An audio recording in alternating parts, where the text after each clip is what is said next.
Всем привет! Вы на канале Кухня Эвелин. И сегодня я отправилась в кафе, чтобы съесть свой любимый чизкейк. Летом я всегда брожу по кафешкам в поисках этого холодного десерта. Кремовое холодное суфле, нежная основа и ягодное конфи. Все это с чашечкой кофе, и я готова покорять вершины. Но как же хочется приготовить такой дома. Но в каждом рецепте дорогущие сливки и золотой маскарпоне. А значит, пора приготовить самый доступный и простой чизкейк без сливок и сливочного сыра, который сможет повторить каждый на своей кухне. А по вкусу он не уступит даже самому вкуснейшему чизкейку из кафешки.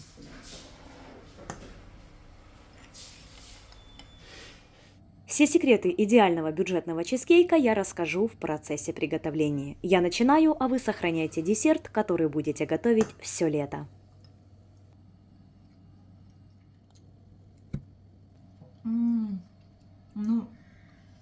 Творожный чизкейк будем готовить в форме 24 сантиметра. В измельчитель добавляем печенье. У меня вкусный такой сливочный крекер, но вы можете использовать и песочные, и крекеры. Можно даже испечь бисквит, шоколадный, сливочный, любой абсолютно. Просто берите печенье, какое вам нравится. А вообще можно испечь самое простое сахарное печенье и его использовать.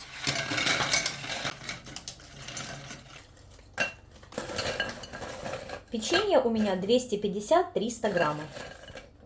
Измельчаем до состояния крошки. Если нет измельчителя, можно все это сделать скалкой. Друзья, такой измельчитель и много других кухонных товаров вы можете заказать на моем сайте со скидкой 20%. Переходите по ссылке под видео. Вот такая вот крошка получается. Далее нужно растопить 100 граммов сливочного масла любой жирности. Сливочное масло я растапливаю в микроволновке импульсами. Обязательно, чтобы оно не закипело. И еще один секретик вкусной основы песочной. Можно добавить 1 столовую ложку миндальной муки. Ну, либо любой ореховой муки. Измельченный орех вот в такую вот муку. Такая добавка сделает основу более интересной, с миндальным легким привкусом. Ореховую муку можно получить, измельчив любые орехи в очень мелкую крошку. И теперь вливаем растопленное сливочное масло. Еще раз все перемешиваем. Можно лопаткой, а можно снова измельчителем.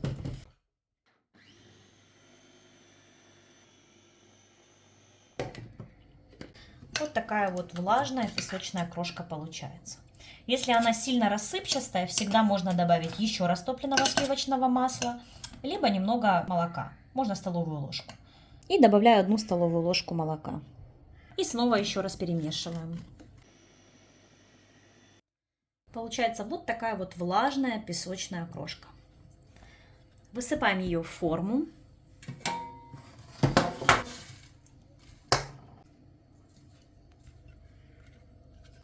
Распределяем по форме и хорошенько утрамбовываем стаканом. Вот таким вот образом. Прям очень хорошо прижимайте, чтобы оно стало таким плотным коржом. Если хотите бортики, можно сделать бортики. Можно и без них. Я буду стараться без них. Основа готова. Ставим в холодильник, пока будем заниматься творожной основой. Дальше займемся желатином. 25 грамм желатина высыпаем в миску и заливаем 150 мл холодной воды. Перемешиваем и оставляем на 15-20 минут, пока будем готовить творожную основу. В миску высыпаем 500 граммов творога. Творог должен быть лучше пастообразный, но если он у вас вот такими вот кусками, тогда его нужно перетереть через сито, либо взбить очень хорошо блендером, такого вот кремообразного состояния. До вот такого вот мягкого, гладкого состояния, чтобы не было крупинок. Для аромата сюда можно добавить апельсиновую, либо лимонную цедру и ванильный сахар. Я добавлю 2 упаковки. И добавляем сахар 150 граммов. Лучше, конечно, попробуйте, чтобы знать точно, насколько вам сладости хватает или нет. Я люблю умеренно сладкое.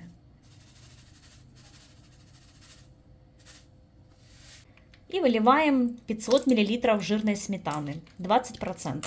Вместо сметаны можно добавить йогурт с добавками и без них. Ну и, конечно же, самый лучший, но более дорогой вариант – это взбитые холодные сливки. И снова все хорошо перемешиваем блендером.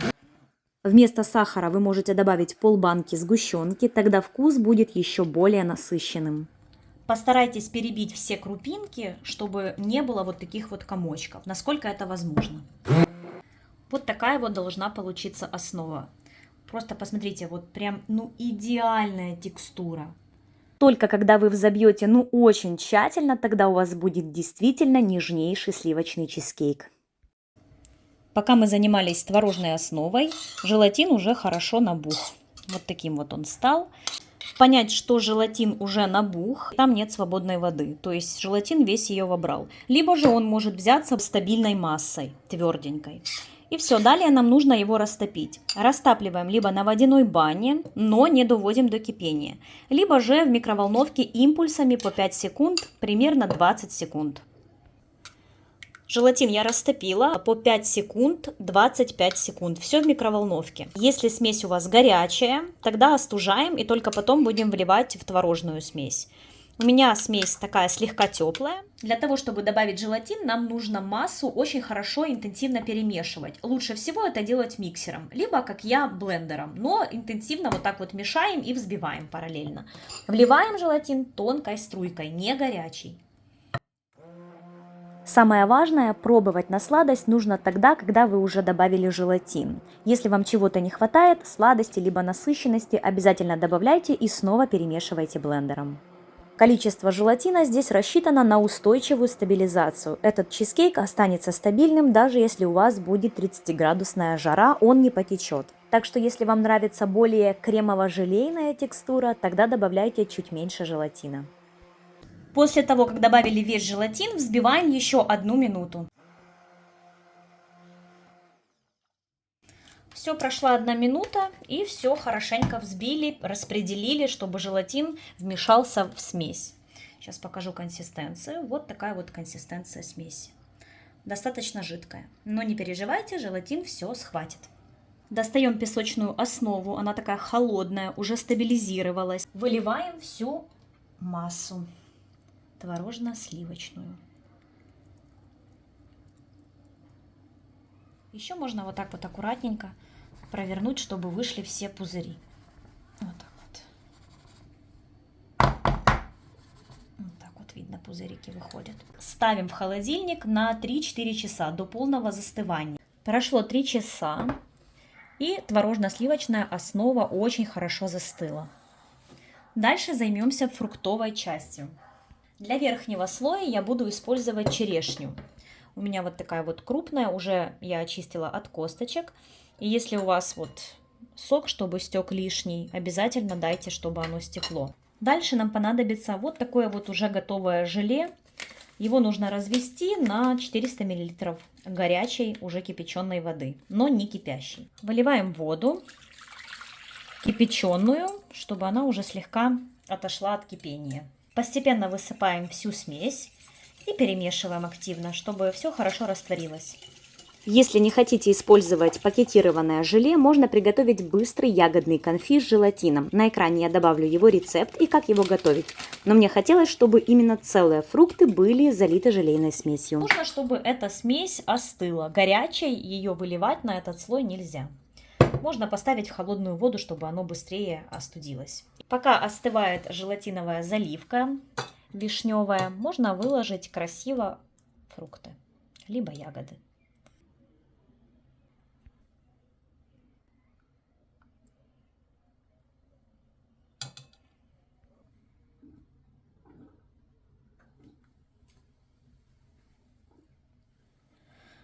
Когда желе уже полностью остыло, оно не горячее и даже не теплое, ближе даже к нейтральной температуре, заливаем фруктовый слой.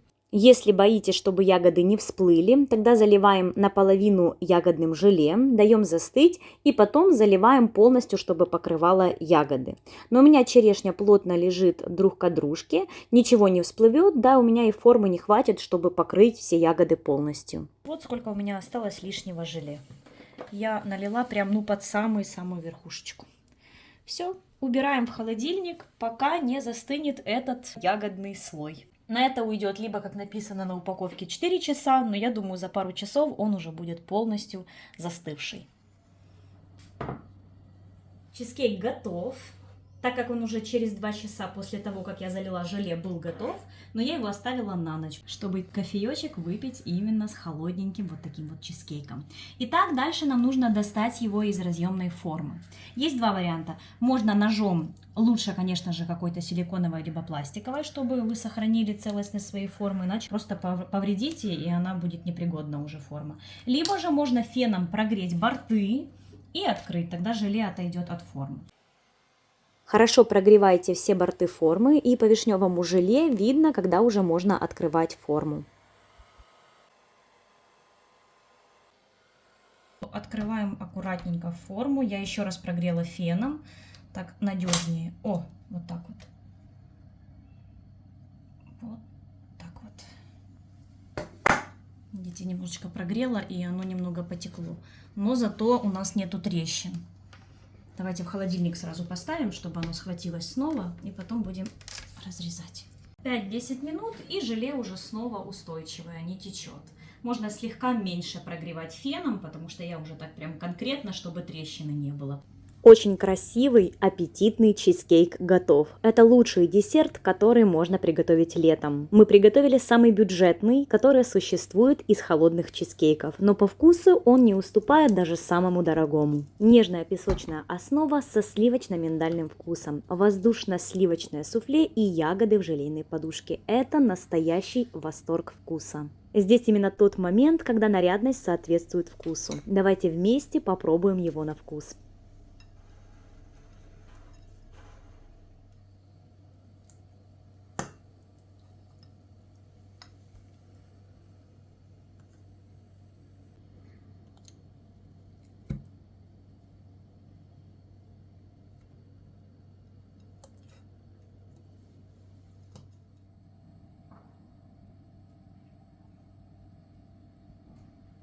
Так, ну что, чизкейк готов.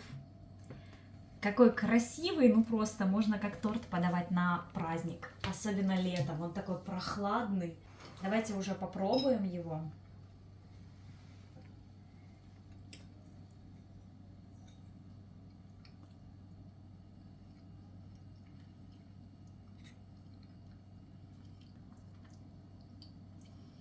Большая черешня, нужно сразу большой кусок брать, чтобы целую черешню с собой взять.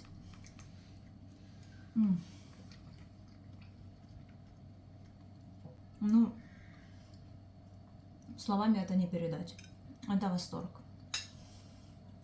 Так как мы делали творожно-сметанную основу, она получилась вот очень нежной. Ни одной крупинки. Идеальное вот такое вот суфле. Единственное, что сахара маловато. 150 граммов, и он такой слегка сладенький. Ни печенье не дало свою сладость, потому что оно тоже умеренно сладкое.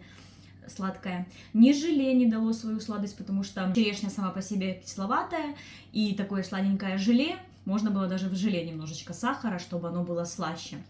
И вот творожную основу советую добавлять 200 граммов сахара, потому что, когда я пробовала творожно-сметанное суфле, оно мне было даже приторноватым таким. Но когда мы разводили уже желатином, развело эту консистенцию, и сладости этой фактически, ну вот, не ощущается. То есть она слегка-слегка такой сладенький. А я знаю, что вы любите сладкое, скажете, что это за чизкейк не сладкий. Он умеренно сладенький. Для меня и такой нормальный, для ребенка он скажет нет, мне такое не надо. Насчет печенья. Печенье, я говорила, можно и, наверное, потоньше делать. Мне вот идеально. Потоньше было бы, наверное, оно рассыпалось бы, как-то там трескалось, отпадало кусками. Так оно все хорошо держится. Фрукты абсолютно любые можете использовать. Ну вот такой вот рецепт универсальный. Ни сливок, ни творожного сыра, ничего не нужно. Это сейчас действительно очень дорого. Только берите творог, тоже обязательно не кислый. Хороший такой вкусный, лучше такой пастообразный творог. И сметану не кислую. Старайтесь, чтобы оно все было таким приятным, вкусным. Тогда и чизкейк будет вот такой вот насыщенный, сливочный, с нежной структурой. Вот, что его даже не скажешь, что там творог и сметана. Дети так вообще сметут и не заметят, что там какой творог, какая сметана вообще. Просто будут слопают это все, как увидят, за один момент. Всем спасибо, кто досмотрел меня до конца, что вместе со мной готовили этот чизкейк. Обязательно напишите ваши комментарии, понравился ли вам вот такой вот бюджетный рецепт чизкейка. Будете ли вы готовить вот такой вот холодный чизкейк. И, может быть, напишите рецепт, какой у вас есть, свой авторский рецепт. С удовольствием, возможно, даже какой-то и приготовлю на канал. Пишите обязательно в Телеграм и под видео. Буду очень рада. Всем огромное спасибо за внимание. Обязательно подписывайтесь на канал, ставьте лайк и пока. До новых встреч!